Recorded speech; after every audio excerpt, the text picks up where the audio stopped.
শহীদুল হক রুবেল, এই যে আলী রিয়াজকে দেখা যাচ্ছে না, নিরুদ্দেশ, অনেকে বলছেন তিনি পালিয়ে গেছেন বা বাংলাদেশ ছেড়ে গেছেন। মনির হায়দারকেও দেখা যাচ্ছে না, আরো অনেকেই দেখা যাচ্ছে না যারা এই জুলাই সনদ প্রণয়ন করেছিলেন, যারা এর সঙ্গে যুক্ত ছিলেন। তারা কি আসলে পালিয়ে গেছেন বা দেশ ত্যাগ করে এসেছেন? তাদের উদ্দেশ্য কি পূরণ হয়েছে? প্রথম যে কথা জানিয়ে রাখি, আমি খুব ছোট মানুষ, আদার ব্যাপারী, জাহাজের খবর জানি না। তো তারা পালিয়ে গেছেন কি পালিয়ে যান নাই সেটা আমি জানি না। তবে আমি যেটা খেয়াল করি সেটা হচ্ছে তারা টোটালি এখন একটা ব্ল্যাক আউট সিচুয়েশনে আছে, মানে মিডিয়া টিডিয়া বা সমস্ত ফোকাসের বাইরে তারা আছে। এই মুহূর্তে তারা ডিফোকাসড। আর এই ডিফোকাস তারা কেন হয়েছে? কারণ তারা তাদের যে অ্যাসাইনমেন্ট ছিল, তাদের যে মিশন ছিল, সেই মিশনে তারা একরকম ফেল করেছে। হ্যাঁ, আপনি বলবেন তাদের কাজ তো তারা করে ফেলেছে। হ্যাঁ, একটা ডকুমেন্ট তারা তৈরি করেছে, বাট ডকুমেন্ট তৈরি করা ইজ নট এনাফ। এইরকম ডকুমেন্ট অনেকেই করে, কিন্তু সেই ডকুমেন্টটা তৈরি করছে তারা ঠিক, কিন্তু সেটার গ্রহণযোগ্যতা হচ্ছে প্রশ্নের মধ্যে পড়েছে। এবং সেটা বাস্তবায়নের জন্য আইন, সেটা বাস্তবায়নের জন্য একটা ব্যাপার হয়, প্রপোজাল হয়, কিন্তু সেটা হচ্ছে আইনগত বাধ্যবাধকতা তৈরি করতে গিয়ে, আইনি ভিত্তি তৈরি করতে গিয়ে চরম বেআইনি একটা কাজ তারা হচ্ছে প্রস্তাব করে দিয়ে গেছে। চরম বেআইনি একটা কাজ তারা প্রস্তাব করে দিয়েছে। মানে জুলাই সনদের আইনি ভিত্তির জন্য তারা একটা বেআইনি প্রস্তাব করে দিয়ে গেছে।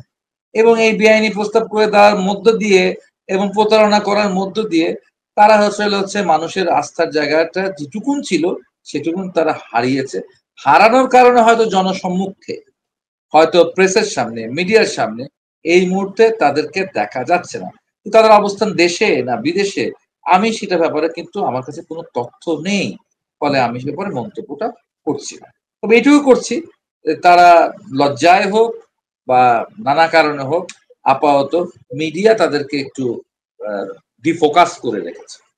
বাংলাদেশ মুক্তিযুদ্ধের জনগণের যে আকাঙ্ক্ষা থেকে বিগত ৫৪ বছর ধরে সে আকাঙ্ক্ষা বাংলাদেশের মানুষ বাস্তবায়ন করতে পারছে না, যার জন্য মানুষ বারে বারে ৯০-এ গণঅভ্যুত্থানে বলেন বা ২০২৪-এ বলেন, বারে বারে সে রাজপথে আসছে একটা পরিবর্তনের প্রত্যাশায়, কিন্তু বারবারই মানুষ কম বেশি প্রতারিত হচ্ছে।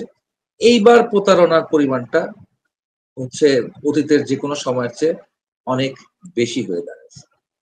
টেনে টুনে যাও একটা নির্বাচনের বিষয়টা দাঁড় করানোর চেষ্টা চলছে আগামী বছরের প্রথম পর্বে, ফেব্রুয়ারি মাসে কোনো একদিনে, তারিখটাও এখন পর্যন্ত নির্ধারিত না, যদিও কোনো একদিন হবে আর কি।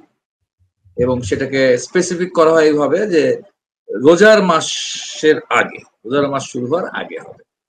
তো সেরকম এক পরিস্থিতির মধ্য দিয়ে আমরা দেখতেছি এই নির্বাচনটা বারবার, নির্বাচনের বিষয়টা সংশয়তা তৈরি হচ্ছে। সেই সংশয়তা তৈরি করার ক্ষেত্রে আমরা দেখতেছি যে ইন্টারিম গভর্নমেন্ট বা ইউনূস সাহেব নিজেই যথেষ্ট, নিজেই হচ্ছে নানান রকম ফেকরা তৈরি করছে। তার মধ্যে একটা বড় বিষয় ধরেন, সে দীর্ঘ সময় কাটালো যে একটা মানুষের ঐক্যমত্য তৈরি করবে, বিভিন্ন রাজনৈতিক দলগুলোর ঐক্যমত্য তৈরি করবে সংস্কারের প্রশ্নে। তো সেটা সব শেষে যা দাঁড় করালো তারা, সেটা এমন হলো যে মুক্তিযুদ্ধের সপক্ষের শক্তির যারা এই মিটিং গুলোতে অংশগ্রহণ করেছে এবং তারা এখনো আপোল্ড করে মুক্তিযুদ্ধের রাজনীতিকে, তাদের পক্ষে আর এই সনদে স্বাক্ষর করা সম্ভব না, এমন একটা বিষয় তারা দাঁড় করালো। এবং সেই পরিস্থিতির মধ্যে দিয়ে আপনারা হচ্ছে বেশ কিছু রাজনৈতিক দল বা বামপন্থী রাজনৈতিক দল, বাংলাদেশের কমিউনিস্ট পার্টি সহ, তারা আমরা এই সনদে স্বাক্ষর করলাম। বিএনপি স্বাক্ষর করলো অনেক কিছুতে নোট অফ ডিসেন্ট দিয়ে, এবং শেষ পর্যন্ত তাদের সাথে সেই প্রতারণাটা এমন ভাবে ঘটলো যে ধরুন এরকম যে আপনি ২ বিঘা জমি বিক্রি করবেন, ২ বিঘা জমি বিক্রি করবেন আপনি। তো দলিলে আপনার প্রথমে আপনাকে দেখানো হলো ২ বিঘা, স্বাক্ষর করার পর দেখলেন যে ২ বিঘা না, ২ বিঘার টাকা নিয়ে সে ১২ বিঘা জমি ২ এর আগে ১ যুক্ত করে ১২ বিঘা জমি নিয়ে গেছে। এরকম একটা প্রতারণার মতো প্রতারণা, ঠিক আছে? তার নোট অফ ডিসেন্ট সব বাদ, তার এটাই হচ্ছে এখন হচ্ছে আইনে রূপান্তরিত হয়ে যাবে। তো এরপর হচ্ছে আমরা আবার দেখলাম যে এক্ষেত্রে জামাত আর এনসিপি এক হয়ে গেল। জামাত আর এনসিপি খুব এক হয়ে গেল ওই সময়কালে। বিএনপিকে নিয়ে খুব অশালীন বক্তব্য দিল এই এনসিপির নেতারা। এইসব বক্তব্যের পরে টরে আবার মনে হলো যে নির্বাচনটা একটা অনিশ্চিত জায়গায় চলে যাচ্ছে। বিএনপি নেতারাও হচ্ছে দেখা গেল যে তারাও প্রকাশ্যে বললেন তাদের সাথে প্রতারণা করা হয়েছে।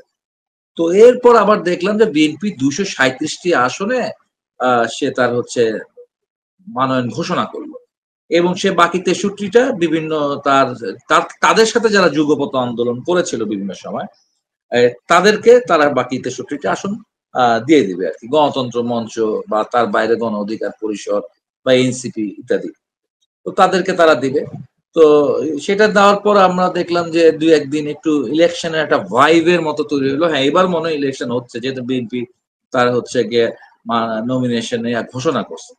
কিন্তু আজকে চট্টগ্রামে, ঠিক আছে, আজকে চট্টগ্রামে 28 জন যে প্রার্থী, তাকে এবং সে শুধু প্রার্থী না, সে চিটাগাং সিটির কনভেনার, কিন্তু চিটাগাং সিটি বিএনপির সে কনভেনার, সে সহ আরো 2 জন, তাদেরকে গুলি করা হলো। অর্থাৎ আপনি যে আজকে টাইটেলটা দিয়েছেন আর কি, ইলেকশনের খবর নাই, রক্তপাত শুরু হয়ে গেছে। এবং এই বিষয়টি খুব গুরুত্বপূর্ণ একটা বিষয়। আপনার হলো এই যে রক্তপাতের যে শুরু হওয়া, এইরকম রক্তপাত একটা আসনে ঘটেছে, বিএনপির একজন প্রার্থী গুলি খেয়েছে। জানি না তাকে এভার কেয়ার হাসপাতালে ভর্তি করা হয়েছে, তার সে কতটা ক্রিটিক্যাল কন্ডিশনে আছে আমি জানি না, এখন পর্যন্ত আমি খবর পাইনি। আমি আসলে একটা প্রোগ্রামে ছিলাম, সেখান থেকে একটা মিটিং এ ছিলাম, মিটিং এ থাকতে থাকতেই আবার আপনার এখানে আপনার বিশেষ অনুরোধ এখানে ঢুকতে হলো আর কি, এই অনুষ্ঠানে আসতে হলো।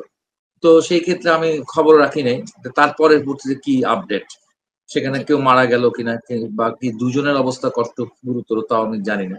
তবে এরকম একটা ঘটনা ঘটলো। এরকম ধরেন ঘটনা যখন ঘটছে, তারই আগ পিছে কিন্তু আবার জামাতের আমির এখন ডায়লগ দিয়েছে, আইন শৃঙ্খলা পরিস্থিতির এমন অবস্থাতে কেমনে করে হচ্ছে গিয়ে নির্বাচন হয়। আর যদি 8-9টা ঘটনা ঘটে যায় তার এই 237টা প্রার্থীর মধ্যে, তাহলে কিন্তু সত্যি সত্যি একটা বড় বিষয় দাঁড়াবে যে আপনার আদৌ ভোট হবে কিনা, আদৌ বিষয় হবে। এমনি ভোটের প্রক্রিয়া নিয়ে নানান রকম প্রশ্ন তো রয়েছে। এই ভোট কতটা অংশগ্রহণমূলক হচ্ছে, এই ভোট কতটা গ্রহণযোগ্য হবে, এই ভোট কতটা ফেয়ার হবে কিনা, এটা একটা পাতানো ভোট হবে কিনা, এটা তো ইঞ্জিনিয়ারিং হবে কিনা, এরকম নানান বিষয় আছে। যদিও সরকার ডায়লগ দিচ্ছে যে এখানে আওয়ামী লীগের দোসররা রয়ে গেছে, 15 বছরে যারা রিক্রুটেড হয়েছে সিভিল সার্ভিসে তারাই সব, ফলে ডিসি নিয়োগ করতে পারছে না, করতে পারছে না। তো আমি বিভিন্ন সময়ে যখন সুযোগ পাই তখন আমরা একটা কথা বলি, ছোটবেলা থেকে আমরা একটা কথা শুনতাম বাংলাদেশের আমলাতন্ত্র সম্পর্কে।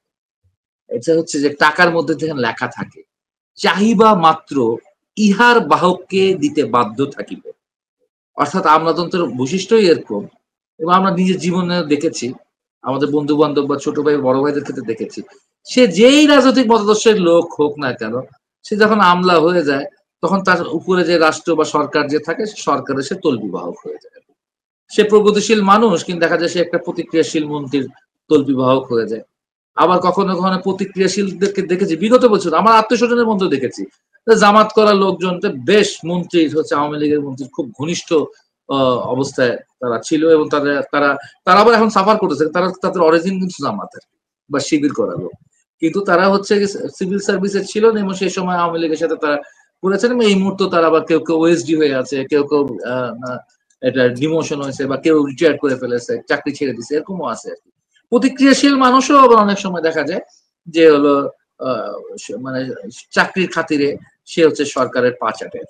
তো এখনো যাদেরকে বলা হচ্ছে যে আওয়ামী লীগের দোষর, তারা কিন্তু অলরেডি আমার মনে হয় সল্ড আউট, তারাও অলরেডি হচ্ছে পারচেজড, এবং সেই পারচেজড হয়ে গিয়ে, অর্থাৎ এই ইন্টারিম গভর্নমেন্ট, এই ইন্টারিম গভর্নমেন্টের পারপাস সার্ভের ক্ষেত্রে আগামী নির্বাচনে তারা সর্বাত্মক চেষ্টা করবে বলে হচ্ছে গিয়ে আমার হচ্ছে গিয়ে একটা সন্দেহের জায়গা আছে। আমার সন্দেহের জায়গাটা এটা আরো একটু প্রখর হয় এই জায়গায়। দেখেন, আমরা হচ্ছে বিশেষ করে 14 সালে নির্বাচনের আগের থেকে একটি আওয়াজ তুলেছিলাম যে নিরপেক্ষ নির্দলীয় তদারকি সরকার, মানে আমরা কমিউনিস্ট পার্টি বলতাম তদারকি শব্দটা ইউজ করতাম, আর বিএনপি ইউজ করতো তত্ত্বাবধায়ক সরকারের অধীনে নির্বাচন হতে হবে। তবে নিরপেক্ষ নির্দলীয় এই শব্দটা সবার জন্য কমন ছিল। এই কমন শব্দ নিয়েই আমরা এতদিন অনেক কিছুই করে এসেছি, এত কিছু বলে এসেছি। বলবার পর আওয়ামী লীগের বিদায়ের পর এই যে গভর্নমেন্টটা তৈরি হলো, এই গভর্নমেন্টটাকে তো এখন আমি নির্দলীয় বলতে পারছি না, নিরপেক্ষ বলতে পারছি না। যদি ইউনূস সাহেব ভাবসাব নেয় তিনি অরাজনৈতিক মানুষ, হ্যাঁ তিনি নির্দলীয় নিরপেক্ষ মানুষ, কিন্তু বেসিক্যালি তো তিনি অরাজনৈতিক নয়। তিনি অনেকে বলে তিনি আসলে রাজনীতি বোঝেন না, তো তাই দেশটা চালাতে পারছেন না। তিনি রাজনীতি বোঝেন কি বোঝেন না তার বিষয় না, তিনি অত্যন্ত কুরাজনীতি বা একটা অপরাজনীতি, একটা ম্যাল পলিটিক্স, ঠিক আছে, তিনি এক্সিকিউট করবার চেষ্টা করছেন, একটা ম্যাল পলিটিক্স এক্সিকিউট করবার চেষ্টা করছেন। তিনি নন পলিটিক্যাল না, বলতে পারি তাকে, তার সাথে একটা টার্মিনোলজি ইউজ করতে পারে, he is a totally mal politician, একটা ম্যাল পলিটিশিয়ান এবং একটা হিডেন এজেন্ডা। এইটা সে পারপাস সার্ভ করতেছেন হচ্ছে কি আমেরিকা, আগের থেকেই তিনি আমেরিকার মানে ইয়ার দরকার। এবং শান্তি পুরস্কার, নোবেলের শান্তি পুরস্কার তো কারা পায়? এই যে মাত্র এই বছর যে পেলো, এই বছর কে পেলো? এই বছর পেলো হচ্ছে ভেনেজুয়েলার সেই নারী, যেই নারী হচ্ছে গিয়ে আমেরিকা যেন ভেনেজুয়েলাতে আগ্রাসন করে, আমেরিকা যেন ভেনেজুয়েলাতে আগ্রাসন করে নিকোলাস মাদুরোকে উৎখাত করে, এই ব্যাপারে নিয়ে যিনি প্রচার প্রচারণা করতেছে, আমেরিকাকে ওয়েলকাম জানাচ্ছে, আসো তোমরা ভেনেজুয়েলা আসো, ভেনেজুয়েলার স্বাধীনতার 12টা বাজাও, ভেনেজুয়েলার সার্বভৌমত্ব কেড়ে নাও, তাকে নোবেল পুরস্কার দিচ্ছে। কিংবা ওই যে মিশরের হোসনি মুবারকের বিরুদ্ধে সেই যে আরব বসন্ত, সে আরব বসন্তের পর যে ইন্টারিম গভর্নমেন্ট মিশরে গঠিত হয়েছিল, সেখানেও কিন্তু ইন্টারিম গভর্নমেন্টের মধ্যে এল বেরোদি ছিলেন। এল বেরোদিও কিন্তু একজন নোবেল লরিয়েট, তিনিও নোবেল লরিয়েট এবং শান্তিতে নোবেল লরিয়েট। অর্থাৎ শান্তিতে নোবেল পুরস্কার যাকে অতীতেও দেওয়া হয়েছে, যাকে বর্তমানেও দেওয়া হয়, ঠিক আছে। একজন কমিউনিস্টকে দেওয়া হয়েছিল, তার নাম হলো গর্বাচেভ, সোভিয়েত ইউনিয়নকে ভেঙে ফেলেছে, ঠিক আছে। যাই 12টা বাজাবে প্রগতির, যে মানুষের 12টা বাজাবে, তাকেই হলো গিয়ে ওই সাম্রাজ্যবাদের ষড়যন্ত্রের নোবেল, শান্তিতে নোবেল হয়। এবং শান্তিতে নোবেল লরিয়েটে হচ্ছে গিয়ে সেভাবে করে সেই পশ্চিমাদের, বিশেষ করে মার্কিন সাম্রাজ্যবাদের তিনি হলো তল্পিবাহক। তাদের একটা সুনির্দিষ্ট ভূ রাজনৈতিক এজেন্ডা আছে, আর সেই এজেন্ডা বাস্তবায়নের জন্য তারা রাজনৈতিক মিত্র হিসেবে, সবচেয়ে কাছের মিত্র হিসেবে এবং তাদের এক মানে ডিপেন্ডেবল অ্যালাই হিসেবে তারা বেছে নিয়েছেন জামাতে ইসলাম। আবার বলবেন না এখানে এনসিপি আছে, এই আছে, সেই আছে, আমার কাছে ওগুলা এ বি সি টিম।